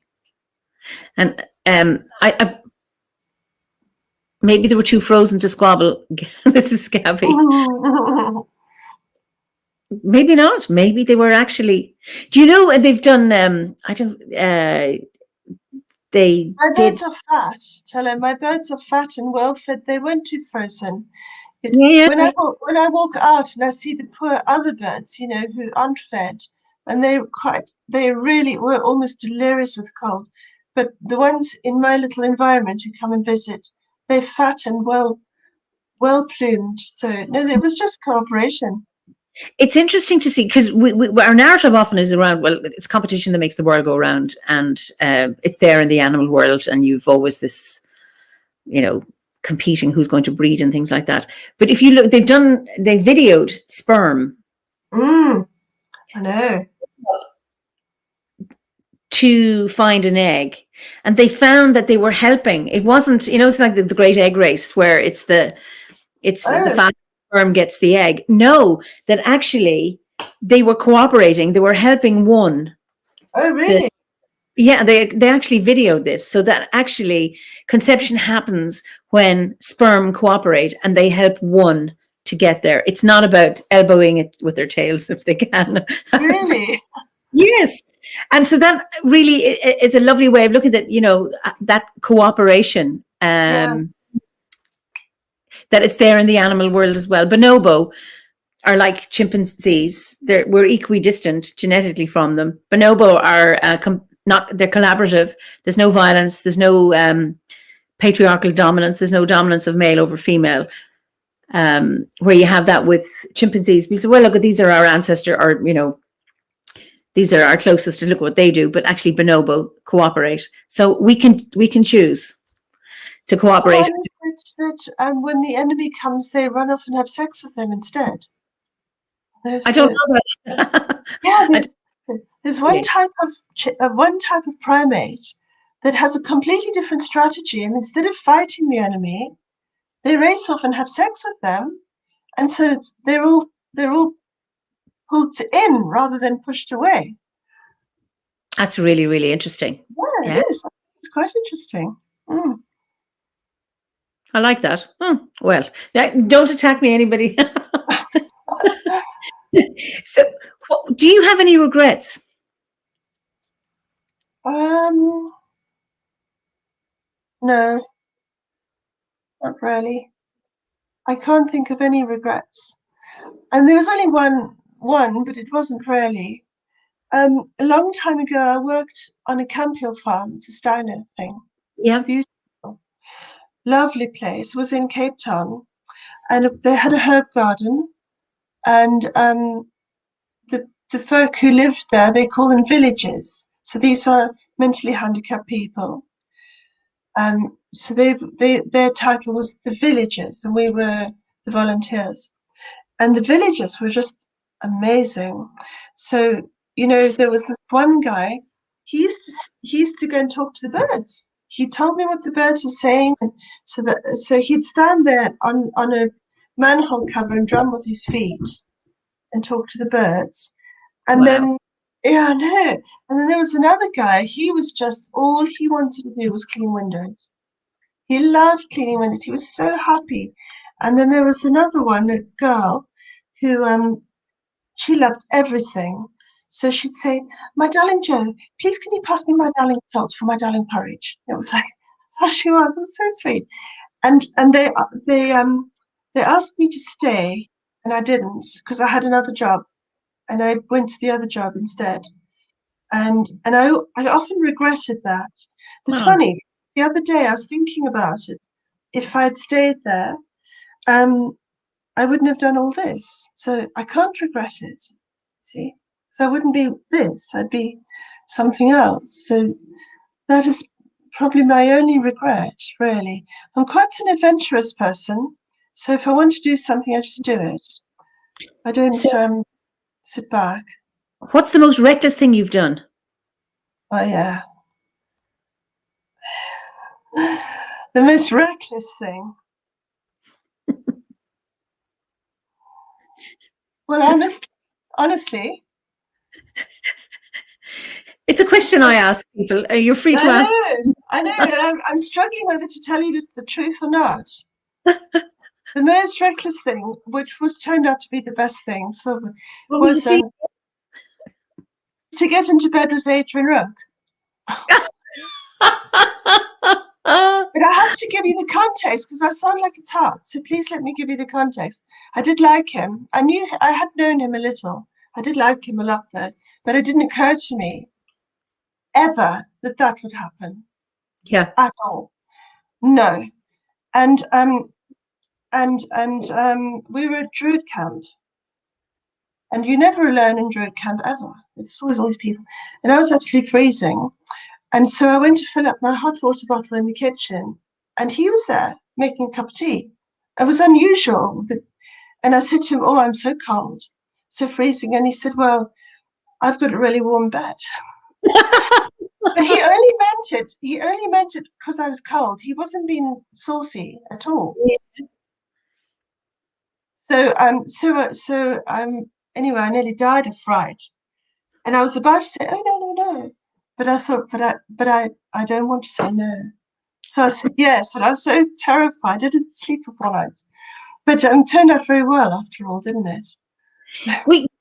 This is the thing about reckless things. I've done 2 reckless things that was the best thing ever. But looking from the outside, that's a crazy thing. You wouldn't advise it, but and it works out in the end. And I was terribly embarrassed about it. So embarrassed about it. But it was a good thing. Well, somebody says I want to go to Druid camp. And then Eimear, this is such a lovely story, Jo. Thank you for telling us. Fabulous share. So it's a lovely story, and I'm so glad it has worked out. I mean, I hasten to say I knew. Of course, men they're a bit slower on the uptake than we are, aren't we? I mean, someone said to me, "You were in love with him from the moment you saw him." I think that was true. That was true. Yeah, but I didn't ever expect to be in his bed. And I lay there all night long, wide awake, thinking, oh my God, I'm in Adrian Root's bed, you know. Anyway, I'm still thrilled to be in his bed. That's wonderful. Yeah. I hope he's enjoying this. I don't know if he's still there. He's probably going to make a cup of tea. Well, this can be watched later. And Donica says Joe's a great guest. You are, absolutely. That's just wonderful. What brings you joy in addition to Adrian? In addition to Adrian, yeah, everything. From the moment, honestly, I think I'm a happy chappy, you know. So from the moment I wake up and I look out the window, I think, oh, look at that beautiful day. And then I'm very excitedly go downstairs and make a cup of tea. And it's like the elixir of life going down my throat. And then joy of all joy, it's coffee time. Then I worship the lords of coffee. And then I like writing, and then it's my patience. And then it's bath time. And then supper. And then I can't wait to get into bed and watch a little film and talk to Aid through the day and talk to other people. So everything. And then we're planning a holiday or we're going to a druid thing or everything. It's just divine. Everything is divine, you know. And of course, there's sad things in between, but, you know, of course, there's some tragic things for sometimes in life. But very often, sad things, it's a perspective. So I feel very, very blessed. I'm extremely blessed in life. But I'm also extremely blessed to have a happy disposition. Yes. I feel sorry for people who aren't, because they can't help but get born angry, and it must be terrible. I feel so sorry for them. Yeah. So joy. But I tell you the other things, animals, you know, animals staring into the eyes, because they've got this innocence that we've lost and this decency that we've lost. So just staring into the eyes of animals, I'm just hypnotized by them, you know. And then, of course, then there's the magic of herbs. And how about this? You've got a plant. So what business has a plant got having a hormonal effect? You know, why? Or an antidepressant or a calming effect. Plants don't have hormones, and as far as we don't know, they don't have moods. So you got this plant, you cut this weed, you put it into some boiling water, you give it to someone who's got PMT or anxiety, whatever, and they get better. You know, it's magical. It's the first magic. It's alchemy, the most incredible magic. And it just blows me away. Yeah. Blows me away. After thousands and thousands of people I've healed with plants, I'm still just fascinated with that. And it makes me so happy when they tell me, oh, Jo, I feel so much better. I'm just thrilled. And I thank my little plants. You're so clever. They're much cleverer than we are. They are. And it's what I love when you use a plant for X, Y, and Z, and then you have that pharmacological approach to, okay, let's identify the active ingredient, because we do that and we can synthetically manufacture that, and it's much easier, etc. And yet plants don't work like that. It's the whole plant. They have a quality, but that quality works within the context of the whole plant. Absolutely. Or you have a plant that's an astringent and a demulcent in the one, or, you know, like rose, for example. So it does two opposite things. It depends on what you need. Yeah. So that. And I love, what do you call it? Ahar Talún, which is the Father Earth. That's the Irish for yarrow. Oh, Father Earth. Yeah. Right? So that's a vulnerary. So it stops bleeding wounds, but it also is a blood thinner. And it does that whatever you need. And I mean, that magic, we can't create that synthetically. No, I think that's the intelligence of plants. And you see, I think as a herbalist, as you and me as herbalists, we've got it easy. Because if you're a homeopath, you've got to get it absolutely right or nothing happens. A herbalist, you give the herb to the plant and the plant takes over. And it just, the plant just makes them better. I say to people, we evolved with plants. Our cells know their cells. We know each other. And so the plants just say, thank you very much. I'll just do my work, and you can talk to them in 2 weeks' time. And you can claim all the credit if you like. I don't. I give it back to the plants. But yeah, the plants make it easy for us because they have intelligence. They know what to do. And they heal us. Yeah. I mean, I think that humility is very, very important, to recognize that it's not something we control, and it's going with the plants. Sorry, no, I lost you there. You froze there. What did you say about humility? That teaches us humility, that we're not controlling, that plants have that, and because we don't understand it, we need to recognize we don't understand. And it's our loss. It's our lack of understanding that what we can learn from plants. Liz Cruz says, it's interesting. Indigenous people say they learned all the qualities of plants from talking to them. Absolutely. And that notion of the co-evolution of humans and plants, Amanda says, is fascinating. It takes us away from being from hubris when we actually look and really, really appreciate the magic of plants. Yeah, I always say, when people say, oh, thank you, I always say, honestly, don't thank me. I'm just the messenger. You must thank the plants, because without the plant, I'm useless. The plant does all the work. And really. I remember my herb teacher, Gina McGarry, actually her book is recommended on the Ovate Miscellany. She's okay. She said, the herbs you need, you'll find they grow around you. It's true. Yeah. It's so true. I've seen that so often. And sometimes, because I've learned that now, sometimes I'll see a plant and I'll think, now, what's going to happen to me? Because I keep seeing this plant. Then I think, what is going to happen that I'm going to be needing you? And, lo and behold. You need it. This is Sandra Nelson. Hi, Sandra. Lovely to see you here. I love this. I had a knee injury for 4 months that was excruciating and wouldn't heal until I hugged a tree and asked it to heal me. Instantly, I felt energy entering my leg. Amazing. Yeah. That's plant spirit medicine. Absolutely. Absolutely. I love this. It's just true. Because of course there's the biochemical aspect, like you were talking about, but then there's also there's the biophoton aspect, and then there's the spiritual aspect, and there must be more aspects of plants. And it's very interesting, Eimear, because if you look at one plant over the ages, the uses change all the time.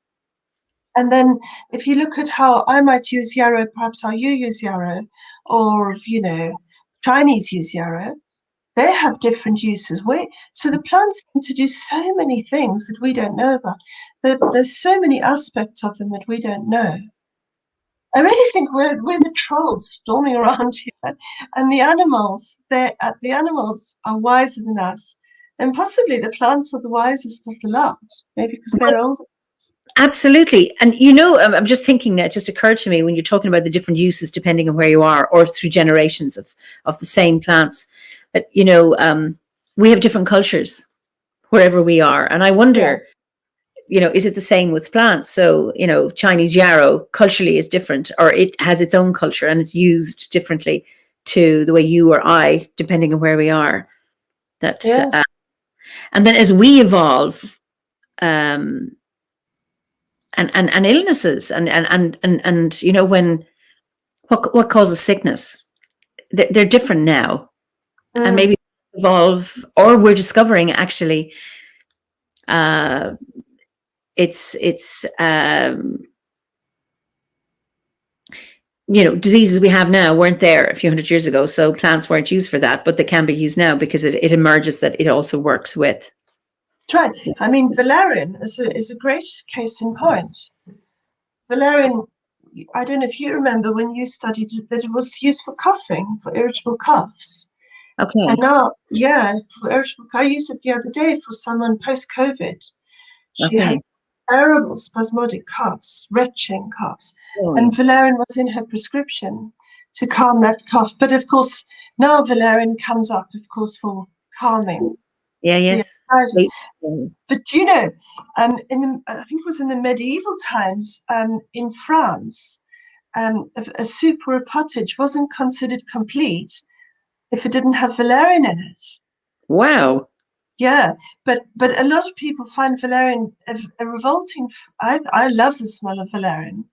But when I had a clinic in London, a woman came into my apothecary and she was outraged, and she said, "What is that disgusting smell that seeps under your door and permeates the whole street?" I said, "Well, I think it's valerian." And she said, "Well, can you do something about it?" Well, I said, "Well, no. What can I do?" No, I can't. So, so from us thinking, from so many people thinking it smells like old socks, a lot of people do. But go back a few hundred years, it was considered a perfume and a culinary herb. Interesting, isn't it? It is. And Poppy Kutantaki, I don't know if you're Greek. She says the same species does have different smell depending on what part of the world it's in. For example, basil smells different in Greece than it does here. I bet, yeah. Maybe it's the earth it grows under. Okay, and grows on. And then you have an ally here. This is Amanda Wolfhara. I do too. It's the most witchy, wonderful, magical smell. That's obviously valerian. So, and then somebody says, "It smells horrid to me." This is Heather Adams, but I can't sleep without it. There you go. Yeah. The first time I smelt it, I walked into an apothecary. It was a student herbal apothecary. And I walked in and I smelt that. It was valerian because that's always the overwhelming smell. Yeah. And I'd never smelt it before. And I just went, "Oh, I'm home." That was it. I remember that so well. And people often have walked into my apothecary and they've never taken herbs before. And they go, "Oh, I feel home." So there's some sort of cellular memory that they must have that makes them think, "Oh, this is good for me, this stuff." And that's when I was chopping the meadowsweet. I was doing it for somebody else, and I kept, yeah. It was, and I mean, I've been harvesting it, but it was when I chopped it and I could get the wintergreen. It was like that. It's a lovely it's just beautiful, beautiful. And somebody says maybe she needed the valerian. That's what it sought her. And it's often somehow your reaction to either you hate it but you need it, or you love it and you need it. It's fascinating. Yeah. And then just I mean, I've been taught this, that, when this is Sandra says, in 2019, I noticed vast quantities of hawthorn berries in surplus and observed how when COVID was announced, we had been gifted heart and lung medicine the season before. So I don't know if you find that when you see an abundance of a particular plant, in its season, that it may be a portent of what illnesses are going to emerge in the coming year. I don't know if you've noticed that. Yes, I have noticed that. Last year, the year before, I made a huge amount of thuya by mistake, which is the viral. Yeah. And last year, Adrian locked down with me, and we went off into the hills and we collected a lot of wild garlic, made wild garlic tincture. And of course, then later it emerged all the blood clots was such a problem with the COVID. And so, because I looked at this demijohn of wild garlic and I thought, it's going to take me 20 years to get through this. Not at all. I think I'm running low and I need to collect some more now, because it was so useful, of course, for the bronchial infection, but also particularly for those blood clots to keep. And will you have the flowers and the leaves of the wild garlic? Yeah. Wow. Yeah, it's pretty but it's good stuff. I have to dry it. It doesn't grow near me here. I have 2 little wild garlic plants. They haven't come into flower yet. I'm in free draining soil, but I have to travel to find it. Yeah, and I just love it. Just I tell when you you, what else we see sometimes, Emma, when Ed and I do our retreats, and we yeah, do it based on the trees, and people say to us at the beginning of the retreat, "Oh, do you know, I've got all this hawthorn growing in my garden, and I just thought I'd come along because it's just invading my garden." Then they do the workshop, and we talk about the heart and the courage of the heart and the healing of the heart, and then they always go away smiling, and they say, "Now I know why I've got this hawthorn, and I really love it in my garden," yes. and that's beautiful. They've opened their heart. Well, it's a different change in the relationship and a greater appreciation. Beautiful.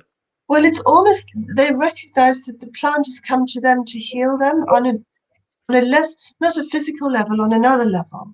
Speaking, Yeah, maybe just being there in its energy field. We had that with Blackthorn as well. Someone said the same thing. And true, she was going through, strife and strafe in her life. yes, And she yes. was going through that dark night of the soul, and she needed the protection of the blackthorn and the flower, the first flower in the spring, the ray of hope. Absolutely. Yeah, it was a real teacher for her, actually.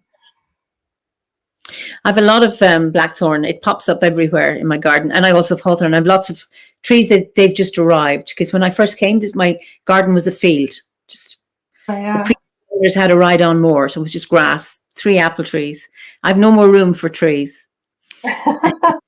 It's wild, They've and moved in. they've moved in, and it's just. And I planted a few hazel trees, and now I've baby hazels coming up. It's like, oh, Okay. look at this, it's Ah, growing. It's just absolutely wonderful. Um, is there anything that concerns you about the modern world? oh, God. Tell me about it. Everything. Everything. So the big What, one. the What? big one? Um, I hate television. I don't have one. I haven't ever had one. I'm shocked when I see one. I'm shocked at, call me prudish, but I'm shocked at pretty much the pornography. I think it's shocking. The language, I'm shocked at cold, cruel voices that I hear coming through, and it's almost always negative, Hmm. not very lifting. So I find that very shocking. I really find it shocking, and I have a very strong aversion to it. I can't stand it really. I find this. I think we all do. People live down this rabbit hole. Think, what are you doing? You know, Yeah. you're down there, and there's all this. I mean, Aid and I, a few years ago, a year or two, last year, we were in Cyprus, and we went on this coach tour through the Tramontana Mountains. Beautiful, Hmm. stunning. So we got someone next to us, like this. I thought, well, I wanted to say, excuse me, why are you on this trip? Because you're not on this trip. You're doing this. I think that's absolutely weird. So those are two. I could probably go. I'm sure I could find more. Only part. Well, what gives you hope for the modern world when you think of how we're living now? A lot, actually. A lot. There are a lot of things. The young people, most young people I speak to are incredibly unselfish. They're thinking about the wider community rather than themselves. Um, and many of them are doing um, technology, environmental technology. Mhm. So I think we're on the cusp of this incredible new potential to go green and to save, just as the world's about to die. I think the young are going to save us, young folk. Not that we didn't contribute to it, because we did in our way, but I think they're the ones who are going to like embed it and materialize it. So I think there's a lot to be said for that. And I think, you know, I don't particularly, I know probably people will raise their eyes, but I don't particularly mind if we wiped off this planet, because we haven't done a lot of good here, really.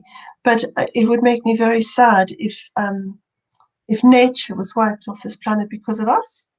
Mhm. But my hope is that the young folk are going to turn the tide, and that we'll learn to live in harmony.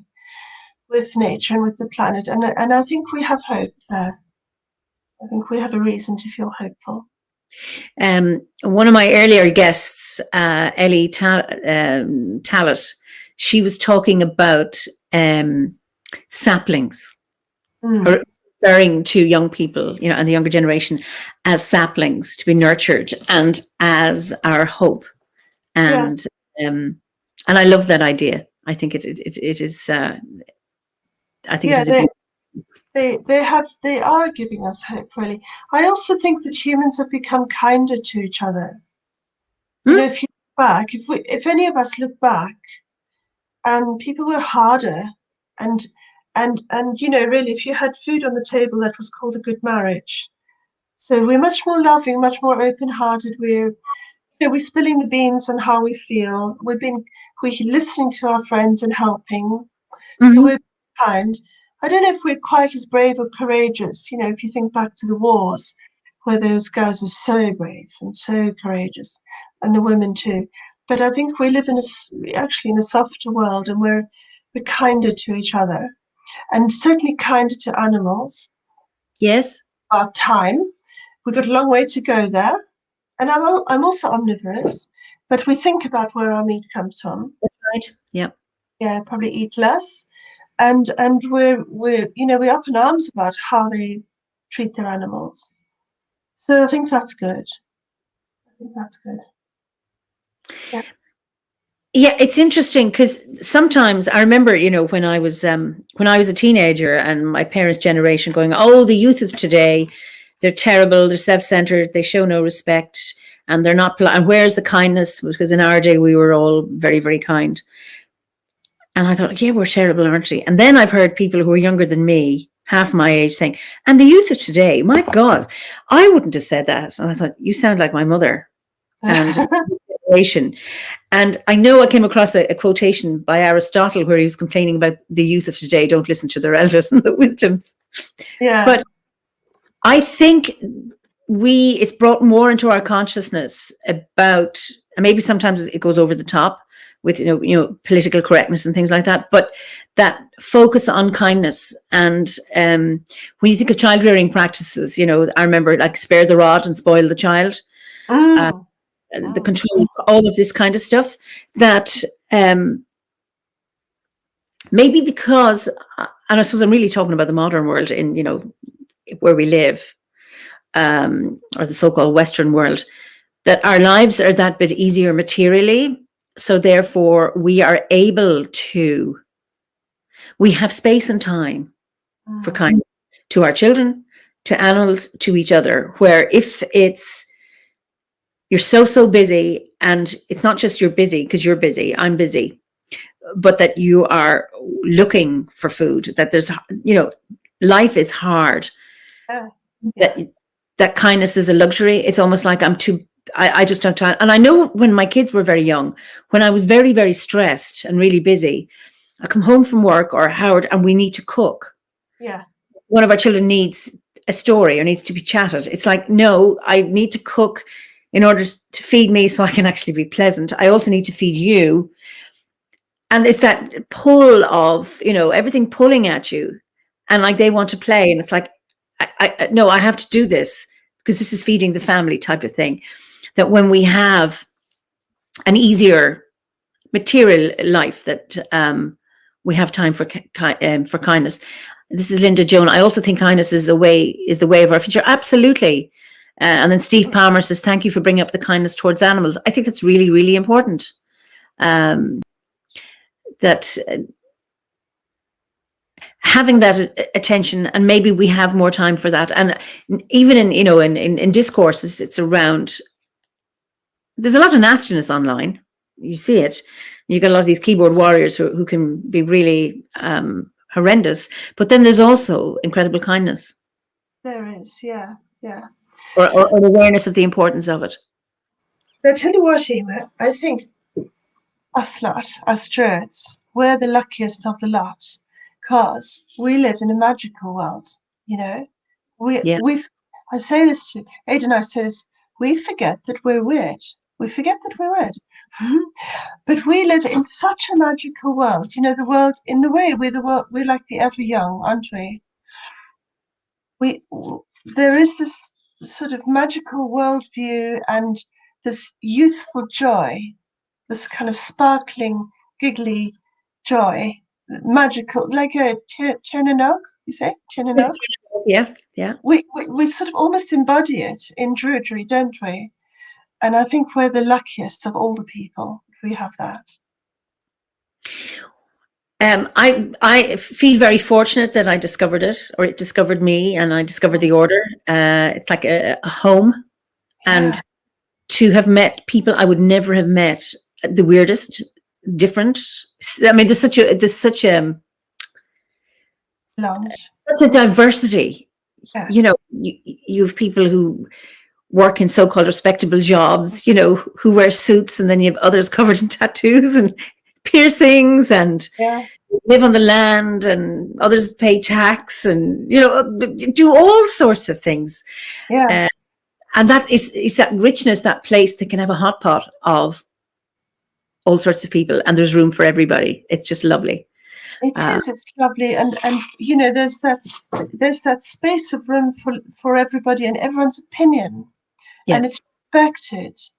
You know, it comes from the top. I saw that with Philip and with you. This kindness that comes from the top down, and this open-hearted, loving sharedness, and this playfulness. Oh yeah, lovely playfulness, and there's a sort of an innocence, but yeah, there's a kind of a flirty fun. There always is.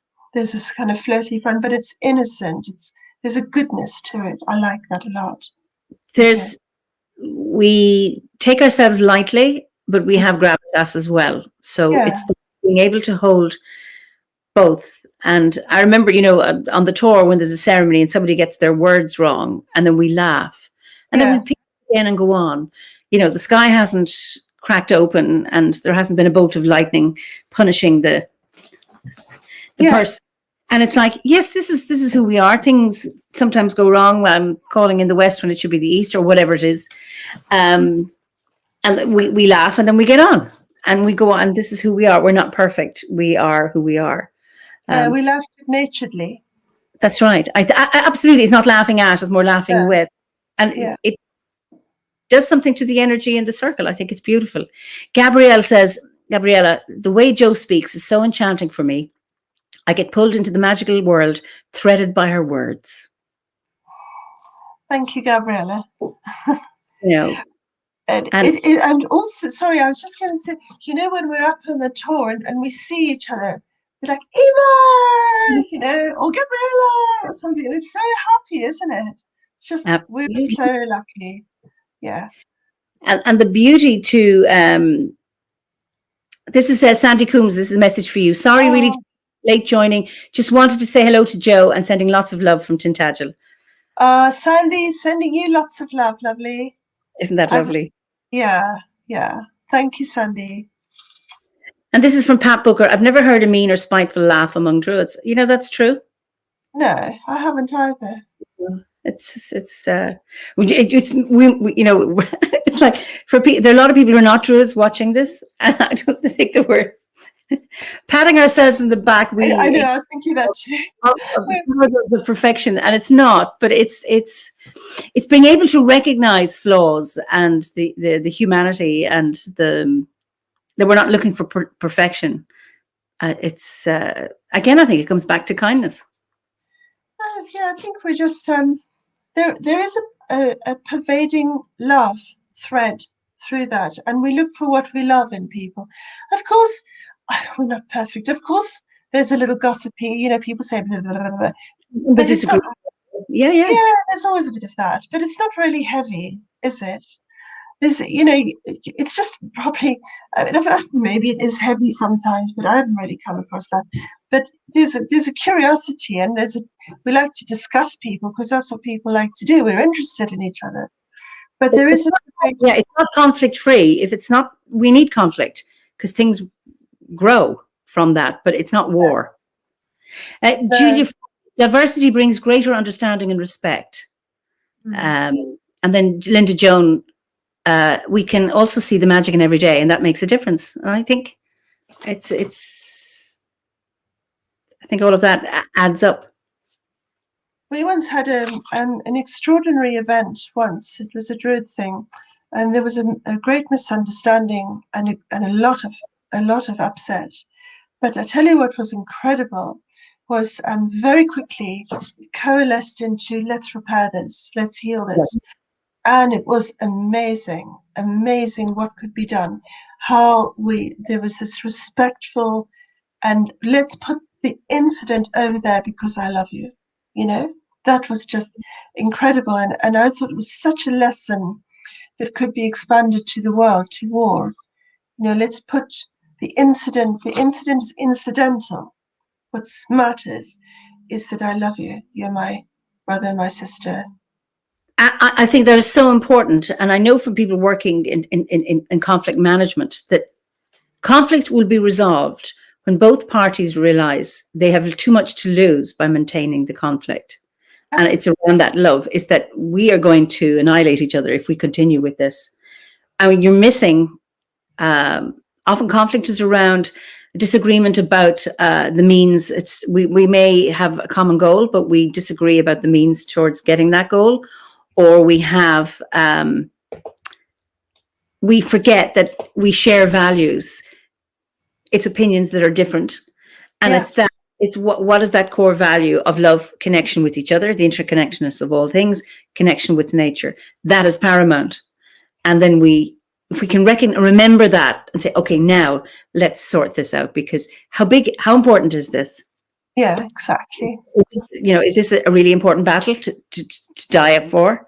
Or is this something we can manage? Because what's fundamental is, it's like, if you have children, they're driving you crazy and they're misbehaving or whatever it is, or your parents are controlling you.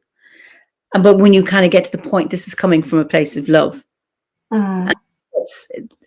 That's what's important, that you then work around. That's the thing. And when people recognize that, they always back off a bit and they said, but they meant it well. Yes. And then the energy is diffused, isn't it? It is. And we've gone over 2 hours in this conversation. Yeah, I've just seen that. So what will you not compromise on? What's not negotiable for you?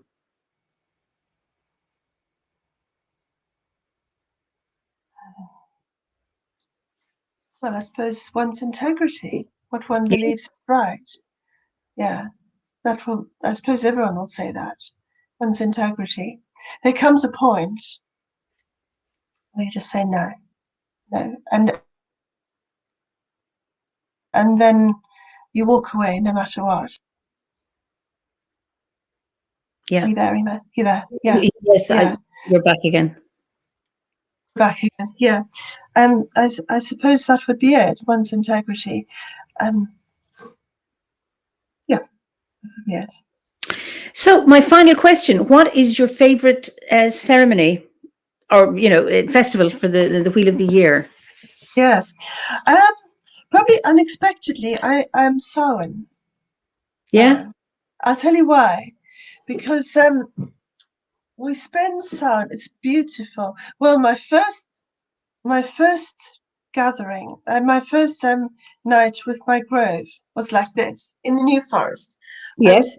They meet in this car park, it's pitch dark at night, and I was never going to find it. So I had to meet somebody in the car park.